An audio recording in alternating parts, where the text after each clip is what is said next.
Hi, welcome to Reawakening Beauty. I'm your host, Shawna Patruno. I'm so excited to have you here. I love talking about all things skin-related, beauty-related, and mind-related. Here I empower you, mind, body, skin, and soul. So welcome to Reawakening Beauty. I'm your host, Shawna Patruno. So today I'm actually here with Aimee from Smooth. So she's been amazing, and I actually had a session with her. We did mesotherapy. So I wanted to give a brief overview of what kind of got you into the skincare world, and how long have you been doing it, Aimee?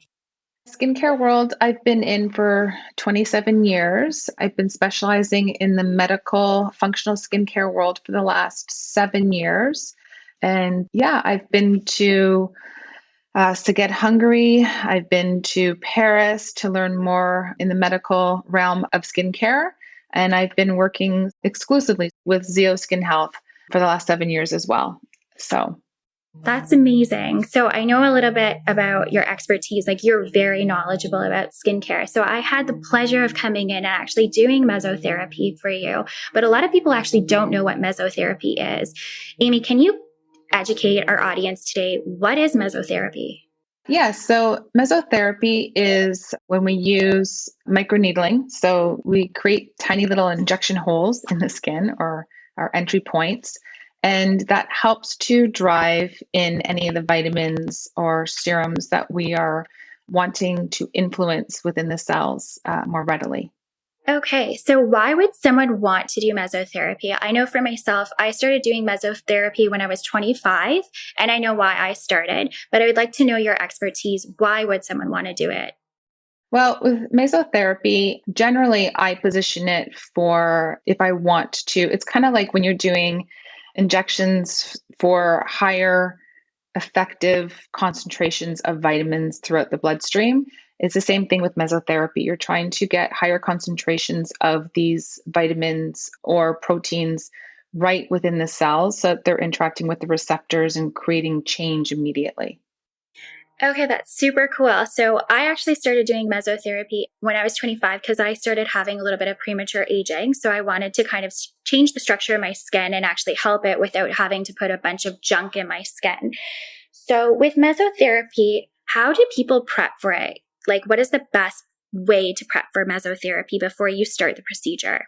Like a week before?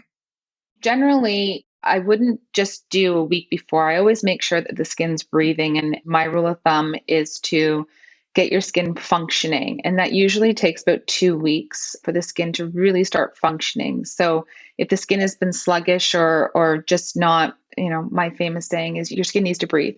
So if it hasn't been breathing properly, then it's going to struggle not only to assimilate the vitamins and utilize them, but it's also going to struggle in the healing process as well. So 2 weeks prior, I have my clients do a system of exfoliation every day and stabilizing the cells and proper cleansing. Okay, so is there any candidates who are not a good fit, like people who have acne or people who are struggling with certain skin conditions that should not do mesotherapy? Yes, for sure. Well, and I mean, okay, that depends. If I have a client who has chronic inflammatory disorders, so that could be acne, rosacea, even just really an unhealthy barrier, which will always present with some form of inflammation as well, then number one, as I said earlier, I want to precondition the client's skin so we get the skin breathing and functioning better. But that doesn't necessarily mean actually that I won't do mesotherapy for them, because I can blend a certain cocktail that can help to suppress that inflammatory response as well. So the receptors aren't on such high alert. So really, it wouldn't be that I have anybody that has contraindications necessarily, but it's really about preconditioning the skin and getting the skin ready for the treatment. That's such an excellent explanation. So what you want to do beforehand is treat maybe the underlying issue. And what I love about the way you do it is you look at all aspects. So you're really a holistic, like you're looking at all functions of the skin. So you want to get it in optimal condition. That's amazing. So when you pick the formula, for me, when I came in, like, how did you pick the formula and what are the different formulas that you have? So, two main formulas really. I will either do brightening. So, brightening is not just stimulating some hydration and some cellular activity, but it's also helping with the methylation of your pigment receptors and how the skin interacts with inflammatory responses. And that's the one that I did on you that day. I also blended a little bit of Botox within that one. And the Botox helps to suppress the little micro muscles at the surface of the skin. They're the erector pili. So those are your pore receptors, basically, that will produce oil. And if we can suppress that just a little bit, then that helps with aggravated or hyper-inflammatory responses as well. And that also helps with anti-aging, not just by suppressing that muscular reaction, but also inflammation and excess oil will also age the skin rapidly. So we always want to make sure that that's under control. The other one that I use it's a Rosatrol serum or cocktail, and that has anti-redness factors in it that are specialized with ZEO. And that really helps, again, to suppress those inflammatory responses, to break up the plaques that can be caused by excess inflammation. And I usually use that for more acneic and rosacea. And again, I can blend that Botox cocktail in there as well. So that's really cool. So a lot of people don't know that. So when you're actually injecting Botox, it's very different than when you're using mesotherapy. So if someone's actually injecting Botox, they're going to the deeper layers to actually kind of freeze the muscle. But when you do it in mesotherapy, as I understand, it's more topically, or can you kind of explain it more scientifically for the audience? Yeah, so when you're doing it in the muscle to suppress the muscular activity of that dynamic muscle, you're going 3 millimeters minimum into the muscle, so into the skin. And it's very localized. So you're putting units in a localized area. With this, we're diffusing it. So you're not getting a concentrated level of Botox in any one particular area. It's being diffused, which means that it's not as highly active, and it's also not going into the actual dynamic muscle. As well, when you're diluting it in a mixture, it's also, again, not as concentrated. So there is no risk of any kind of muscular deprivation because we're not going in that dynamic movement. Yeah, so that was my first time actually having mesotherapy with Botox, which I didn't know. And the way you actually did the mesotherapy was so unique because I've actually had it done for many years, but I found that a lot of them localize it, inject it. So they would just use like the formulation for brightening or hydration. But the way you did it was with a microneedling. So why do you do it with microneedling rather than actually injecting with a needle? Well, again, because you want it to interact with all of the entire surface. If I'm just injecting it in a needle, I'm really not, in my opinion, it's not controlled and it's not diffused evenly. And in order to get a calmer healing response and more receptivity, you want to make sure that you don't have any kind of hyper-inflammatory responses in one area and then minimal in the next. You want it to be a very even, homogeneous injury. And so in order for the cells and the skin to respond properly and heal more effectively, you want it to be very homogeneous. So having the needle depth in a continual fashion and really just kind of spreading that cocktail evenly out over the skin, I find I get a better healing response and better results. I can definitely attest to that. So after I had it, so I've done both kinds. When I did the kind with Aimee, what I noticed was, well, it might have been because I also had the Botox and that was my first time trying that. So my pores were more defined, like they shrunk. They almost looked like they kind of shrunk. And what I noticed is everything looked a lot more even and it was much more glowy. Whereas when I had it injected in different spots, it was just like certain areas. So where they would focus on or maybe around my eyes, certain things like that. It wasn't as much of an overall aesthetic appeal. So I really appreciated that with you. So one of the questions I actually had for you kind of leading into the next one, is there any things you shouldn't do after? So I had obviously the formulation with the Botox. Is there any counterindications after you do this that you should not, like skincare? I know that I avoid like retinols and certain things immediately after. What do you think about that? Well, I mean, if you're adventurous like me, you won't avoid anything. But I kind of guide everybody with where their skin's at and also with what they're using. So, retinols should not be used right after, as well as exfoliations. So, you can do some mild exfoliations to help the skin along because honestly, when your skin is hyperkeratinizing afterwards, which is one of the healing responses, you want to make sure you're assisting the skin because it's in a hyper state. So that means you can have a little bit of excess buildup. And if you don't allow the skin to breathe, then it's going to start to slow down all the other responses below. So having a gentle exfoliation right afterwards is not a bad thing. And that being said, as well, it depends on the retinol that you're using. So if I'm not aware of the type of retinol that they're using, then I will say to not use it for the next 5 to 7 days. And that's usually because most retinols are working only superficially. However, that being said, if you're using a zeoretinol, most in particular, either the brightening retinol or the wrinkle texture repair. Like the wrinkle texture repair in particular is a micronized retinol. So it's going to go deeper into the cell, and that can actually be beneficial after microneedling, but really it's about understanding your product. So if it's not with a program that I am prescribing, and if it's with other products, then I say to really just be gentle with your skin, even if it's just cleansing right afterwards. But if you want it to be a little bit more targeted, then that's when I work more in depth with my clients. That's really fascinating. So there's different types of retinols, as I know, because I've worked in the skincare industry, and obviously you know, because you've had your expertise for over 20 years, like 27, you said. You're an expert in this. So no two retinols are the same, and you work with an exceptional line. So for me going forward, how often would you say for myself that I should be doing mesotherapy? Depends on what we're trying to do. So, I mean, most in particular, again, it depends. It depends on what your internal health is like. It's a very tricky question because some clients don't want to do the deep work, which is totally okay. Like I meet everybody with where they're at, and we can't just rely on skincare alone and treatments alone because your skin is a reflection of something that's going on inside, which is it could be any kind of digestive upsets, hormonal imbalances, whatever it is. And you can really dig deep and figure those out, which would then mean that you're not going to have the same kind of hyper or hypo responses on the skin.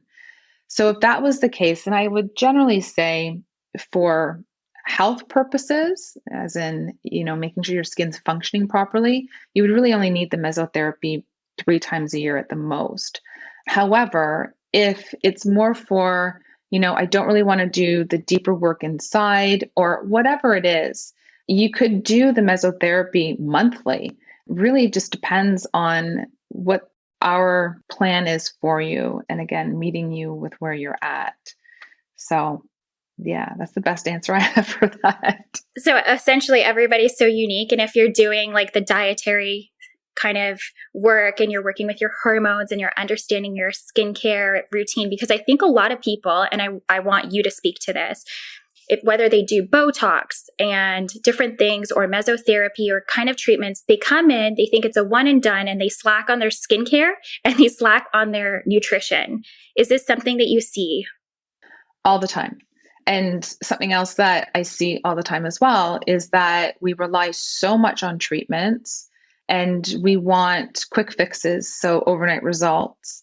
And, even with the meso-Botox treatment, where, as I said, that helps to control oil. If the skin isn't ready or if you're in a hyper state, then I can do that treatment on you and you might actually produce more oil because your skin will naturally produce more oil when it's in an inflamed response. So that's common. But if your skin is not ready before I do that, then you might end up with, a couple of extra hyperactive oil glands that are going to cause whiteheads in certain areas. And you see, like, it's all about making sure that we're positioning the treatments appropriately and never selling our clients on the fact that these are quick fixes and that they're instant results and they're the best thing ever. And this is all you have to do. That is one of the biggest lies in the beauty industry. I love that you're speaking to that because I think not so many people, and I love that I believe you're doing functional medicine, that you're kind of dabbling in as well that you're bringing to the table. And you look at the nutritional side as well, and you look at this as a holistic picture. So you're not just saying, hey, let's just do this expensive facial. You're looking at everything as like in unison. So I love that about you. Thank you. Yeah. I'm so excited to have you here. So is there anything else, Aimee, that I didn't ask you that you think would be really important to share about mesotherapy and this treatment?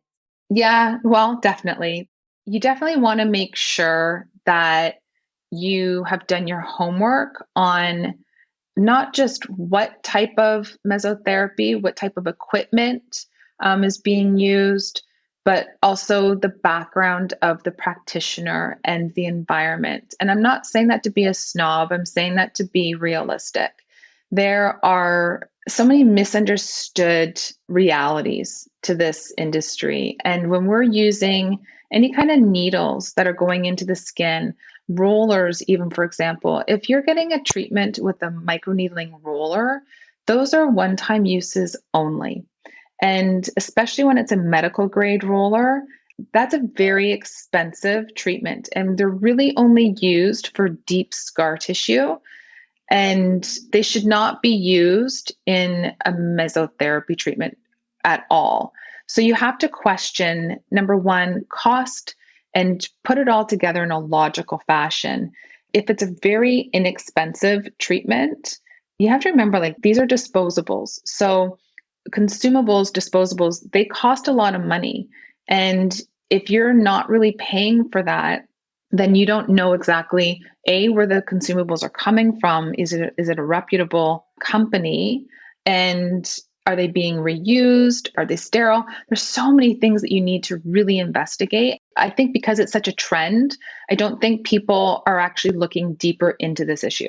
I agree with that. And everybody says that they're an expert, and some people are not as well informed as you are about it. So when you're doing it, you're taking all of the precautions. And even with the formulation, sometimes people do things like diluting the product and like maybe not using the proper product, and you don't know where that's coming from. So how do you know if someone is reputable? Obviously, I know you're reputable, but how does someone know these things, right?